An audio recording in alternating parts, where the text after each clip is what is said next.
ചേലാട് ഇരപ്പുങ്കൽ ജംഗ്ഷനിലെ കടകളിലെ മോഷണം സംബന്ധിച്ച കേസിലെ അന്വേഷണം ഊർജിതമായി നടക്കുന്നതായി ആന്റണി ജോൺ എംഎൽഎ അറിയിച്ചു. മോഷ്ടാക്കളെ എത്രയും വേഗം പിടികൂടാൻ കഴിയുമെന്നതാണ് പ്രതീക്ഷ. തിങ്കളാഴ്ച പുലർച്ചെയാണ് 2 കടകളിൽ മോഷണം നടന്നത്.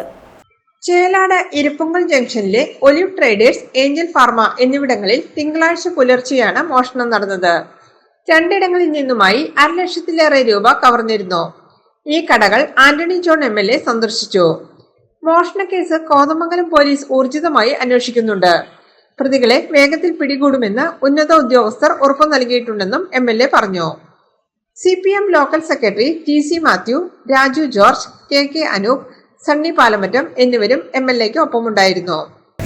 അന്വേഷണം ആരംഭിച്ചിരുന്നു. വിരലടയാള വിദഗ്ധരടക്കം ഈ 2 സ്ഥാപനങ്ങളിലും വന്ന് സമീപത്തുള്ള CCTV ദൃശ്യങ്ങളടക്കം കളക്ട് ചെയ്തുകൊണ്ടുള്ള അന്വേഷണം പോലീസ് ഊർജിതമായി നടത്തുന്നുണ്ട്. ഇവിടെ പൊതുവായി കണ്ടുവരുന്ന ഒരു സ്ഥിതി, ഇത് നേരത്തെയും കോതമംഗലം സ്റ്റേഷൻ്റെയും മൂന്നുകൽ പോത്താനിക്കാട് ഉൾപ്പെടെയുള്ള പല പോലീസ് സ്റ്റേഷൻ പരിധികളിലും ഇതിന് സമാനമായ മോഷണം നടന്നിട്ടുണ്ട് എന്നുള്ളതാണ് പ്രത്യേകമായി കാണേണ്ടത്. അതോടൊപ്പം തന്നെ സമീപ ജില്ലകളിലും അത്തരം ചില അനുഭവങ്ങൾ ഉണ്ടായിട്ടുണ്ട്. ട്രാൻസ്ഫോമറിൻ്റെ ഫ്യൂസ് ഊരി വൈദ്യുതി ഇല്ല എന്ന് ഉറപ്പുവരുത്തിയതിനു ശേഷമാണ് ഈ മോഷ്ടാവ് കടകളുടെ പൂട്ട് പൊളിച്ച് കടയ്ക്കകത്ത് കയറുന്ന നിലയിലാണ്. അത്തരം സമാനമായ മോഷണങ്ങളാണ് ഞാൻ ആദ്യം സൂചിപ്പിച്ച സ്റ്റേഷൻ ലിമിറ്റുകളിലൊക്കെ ഉണ്ടായിട്ടുള്ളത്.